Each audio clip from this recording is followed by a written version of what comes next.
4 কেজির মাছ। হ্যাঁ, আমাদের গ্রামে এই ক্যানেলে নাকি 4 কেজির মাছ ধরা পড়েছে।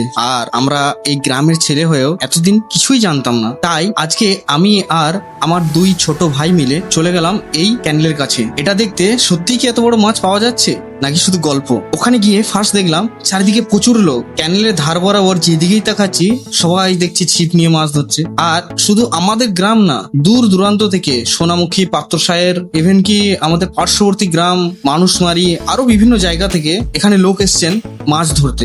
আমাদের যাওয়ার কিছুক্ষণ আগে নাকি একটা 4 কেজি সাইজের বড় মাছ ধরা পড়েছে। সেটা আমি আপনাকে সামনে ভিডিওতে গিয়ে দেখাবো। এই যে এনাদেরকে প্রত্যেকজনকে দেখছেন, প্রত্যেকজন ছিপ নিয়ে কিন্তু আছে। ছিপ সঙ্গে হুইল, কেউ কেউ টগি, কেউ এমন নেই যে মাছ পায়নি। 500, 1 কিলো, 1.5 কিলো, 2 কিলো। আর সবচেয়ে বড় যে মাছটা উঠেছে সেটাকে বললাম 4 কিলো সাইজের। এই যে কাকা আছে, কাকাকে জিজ্ঞাসা করবো তিনি এই মাছ কিভাবে ধরলেন আর এই মাছ কিভাবে তুললেন। তারপর আমরা ওখানে দাঁড়িয়ে থাকতে থাকতেই হঠাৎ একটা মাছ ধরা পড়লো। আমাদের এক্সাইটমেন্ট শুরু হলো। এরপর কাকা দেখি মাছটাকে তোলার চেষ্টা করছিল। আমরা সবাই ওই দিকেই তাকিয়ে আছি মাছটা কখন উঠবে। তারপর কাকা দেখি হুইলটা ধরিয়ে হঠাৎ করে নাড়তে শুরু করলো। অ্যাকচুয়ালি কাকা তার কিছুক্ষণ আগে অন্য একটা হুইলের জন্য চার রেডি করছিল যাতে ওই হুইলটা ফেলতে পারে। আর কয়েক সেকেন্ডের মধ্যে কাকা মাছটা সাইডে নিয়ে চলে এলো। আর আরেকজন মাছটাকে তোলার জন্য জালি নিয়ে ওটাকে ধরার চেষ্টা করছিল। সেটা আপনারা দেখতেই পাচ্ছেন। দেখে মনে হচ্ছিল প্রায় 1 কেজি সাইজের মতো হবে। লাইফ এভাবে মাছ ধরা একটা আলাদাই অনুভূতি। তারপর আমরা কাকাকে একটু জিজ্ঞাসা করলাম কাকা কি দিয়ে মাছ ধরছে। চলুন কাকার মুখ থেকে শুনে নি কথাগুলো। দুধ মিষ্টি,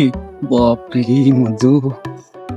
আচ্ছা, সেই কুড়কুড়ে ডিম দেওয়া হয় নাকি? ডিম আছে, হুম, নারকল, রাস্ট আছে।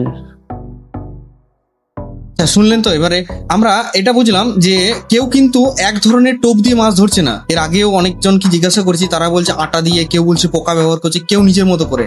অ্যাকচুয়ালি কাকা 3 থেকে 4 ধরনের টোপ নিয়েছিল। তার মধ্যে যে টোপটা কাজ করছে সেই টোপ দিয়ে কাকা মাছ ধরছে। দেখে বুঝলাম এখানে সবাই নিজের নিজের টেকনিক ইউজ করছে। আমাদের সাথে আজকে আরেকজনে দেখা হলো, সে হলো আমাদের আলামিন ভাই। আলামিন ভাইও আজকে এসেছিল। এর আগে আমি আলামিন ভাইয়ের একটা ভিডিও দিয়েছিলাম, যে ভিডিওটা 2 বছর আগেকার ভিডিও, কিছুদিন আগেকার না। যাই হোক, আমি একটু আলাদা কিছু চেষ্টা করলাম যে পানির নিচের দৃশ্য কেমন হয়। যেহেতু আমার গোপ্রো, তাই তার অ্যাডভান্টেজ একটু নিলাম। ফলে তলের দৃশ্য, যে দৃশ্য আমরা সহজে দেখতে পাই না, যেটা দেখতে সত্যিই খুব দারুণ লাগছিল। এখানে প্রতিদিন নাকি প্রচুর লোক আসে মাছ ধরতে।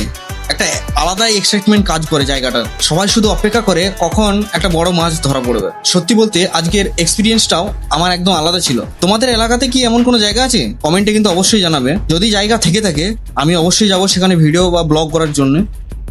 আর এমন ব্লগ দেখতে চাইলে আমাকে কিন্তু ফলো করতে ভুলো না।